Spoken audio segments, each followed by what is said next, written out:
गेल्या काही दिवसांपासून गेल्या 3-1 महिन्यापासून सगळ्यात जास्त राज्यात चर्चेचा विषय आहे तो आहे दोन भावांच्या एकत्र येण्याचा, शिवसेना मनसे एकत्र येण्याचा विषय सुरू आहे. म्हणजे सगळ्यात पहिलं तर तुम्ही पक्षाच्या उपनेत्या म्हणून या भूमिकेकडे कसं बघतात, की फक्त पक्ष सांगेल ती भूमिका हीच तुम्हाला मान्य असणार? कारण मधल्या काळामध्ये दोन पक्षांमध्ये टोकाची कटुता होती, दोन्ही पक्षाचे खूप एकमेकांबद्दलची विधानं होती, तिकडनंही इकडनंही तुमच्याकडनंही विधानं बऱ्याच झाली. ही सगळी आता नव्याने मांडणी तुम्हाला करताना कितपत अवघड जाणार आहे?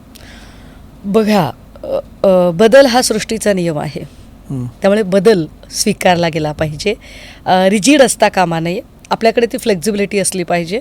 आणि आत्ता ज्या बदलाची गरज आहे महाराष्ट्रासाठी, महाराष्ट्रातल्या मराठी माणसासाठी, मराठी भाषेसाठी, मराठी अस्मितेसाठी, ती गरज ही आहे की भाजपाच्या एकाधिकारशाहीला आणि भाजपाच्या तानाशाहीला उत्तर द्यायचं असेल तर काहीही आपसातले छोटे मोठे जे काही व्यक्तिगत मतभेद असतील ते सगळे बाजूला ठेवूया.